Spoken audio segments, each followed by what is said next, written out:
Hi everyone, we are the team A.S.L. My name is Amy, and I have two other teammates named Sylvie and Lilo.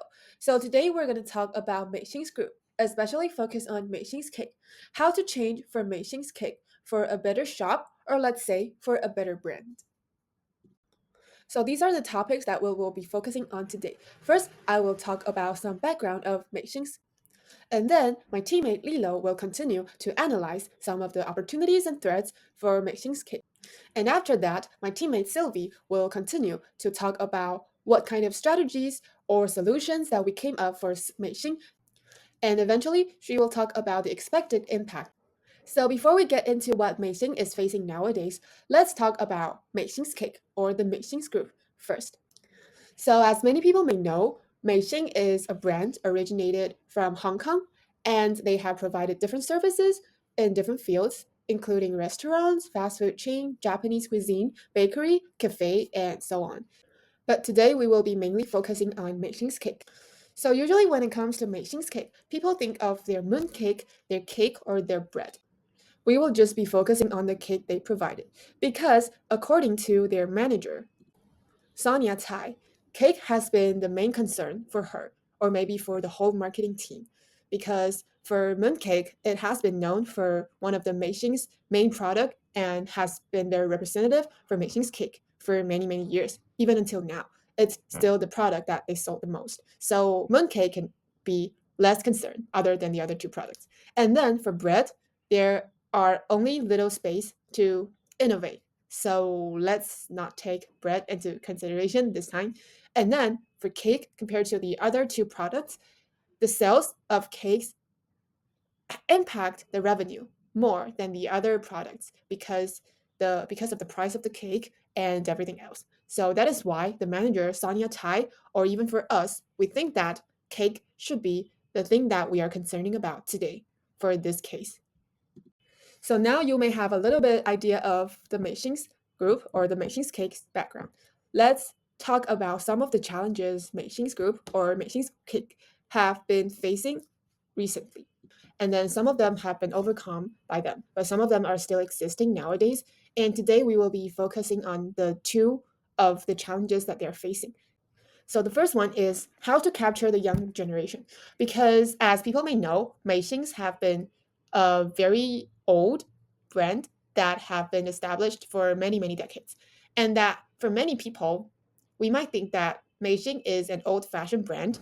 And for the older people, they might think, oh, Meixing could be a flavor in their memories. And then it could mean a lot to them. So they might come back again and again because they want the memory inside their heart. So they will come back to Meixing. However, for younger generations, they might not have that connection with Meixing.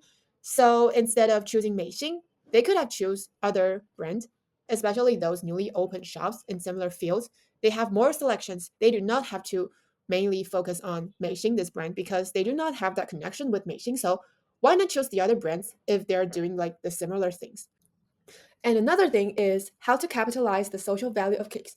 So usually when it comes to cakes, people think of special occasions or celebration.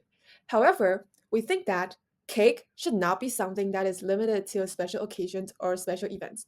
It can also be something that is included in our daily life. For example, maybe some little happiness that we can have, or maybe some sweetness when we are down, something that can keep us company. So we would like to know how to make the social value of cakes into customers' hearts, not only providing the cake itself, but also maybe some emotional support or maybe to make them happier in their daily life. To overcome the challenges mentioned earlier, we first focus on Meishin's analysis.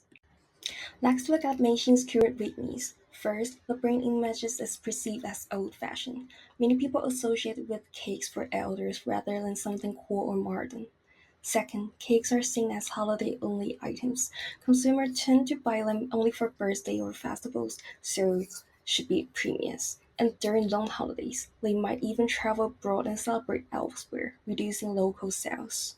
Third, Meishin lacks visual and emotional novelty. The cake don't stand out on social media, and they don't inspire people to post or share. And for competitors, new dessert brands have successfully captured the younger generation by aligning with their lifestyles and values. The family, appeals to health-conscious consumers with fresh ingredients and low-calorie chiffon cakes. Another one, Life Statistics, on the other hand, stands out with a variety vegetarian, gluten-free, and keto options, and became famous for its unique watermelon strawberry cake, showing how novelty attracts attention. Meanwhile, online custom and cake stores like by artists allow for personalization. They make cake buying creative and Instagram worthy. Machines does offer themed cakes, but it depends on licensing deals with brands like Disney or Sanrio and can match full customization. So overall, young customers are drawn to freshness, diversity, and personal touch, and machines must redefine value differently by revising the emotional meaning behind cakes.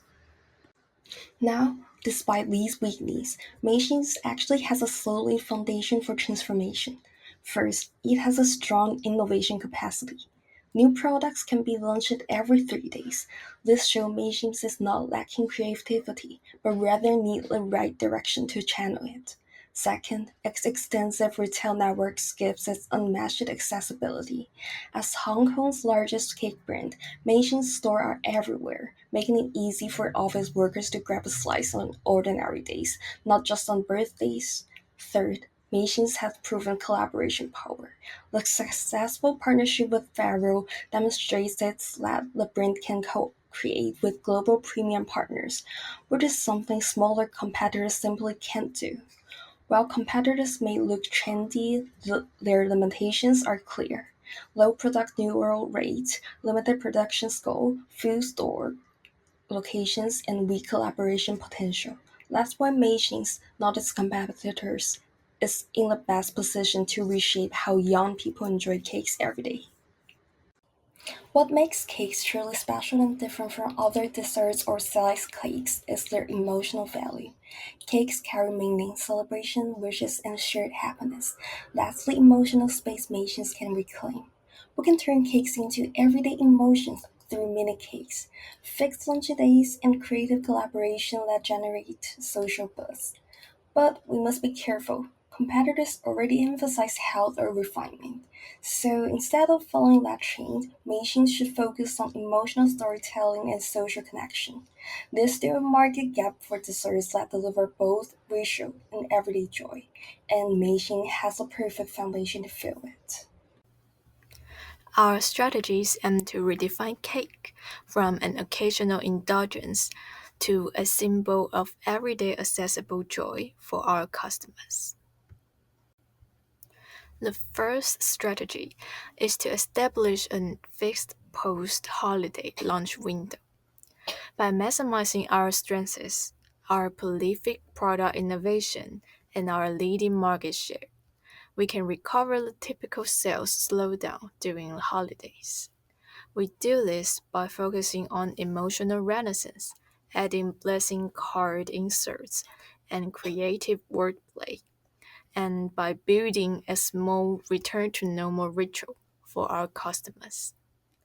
So that when they come back from overseas, they'll naturally think of having a new Maxim's cake as a treat to celebrate their return to everyday life.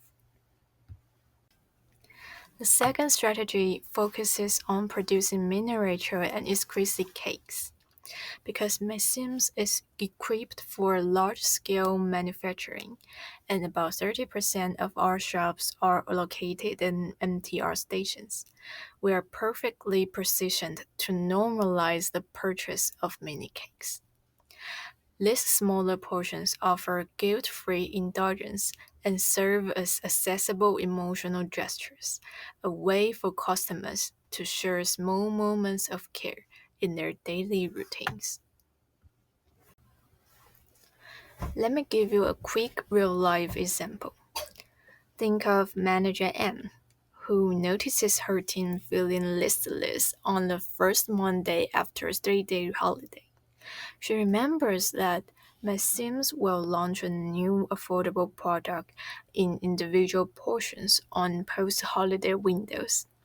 So she decides to order the Blue Monday cake for every team member to lift their mood and motivate them for the week ahead. The team is so touched, so they posted on Instagram with our promotional hashtag, sparkling public curiosity about the cake. One that combines witty linguistic humor with surprising motivational quote cards inside every box. After implementing these strategies, we expect to reshape Maxim's brand image and strengthen its role in customers' everyday lives. Over the next 5 years, the number of our shops is projected to grow by 1.3 times compared with 2023, representing a compound annual growth rate of about 18.13% per year. This steady expansion will help us increase total product sales by approximately 1 million units, further reinforcing Maxim's as a brand that delivers accessible, everyday joy to every customer. To Maxim's Cake's customers, we want to state this. Cake is always a treat, never just a dessert. We encourage you to savor the small moments and lift your day with Maxim's. Our methodology is detailed in the appendix. We are A.S.L consulting firm. Thanks for your time.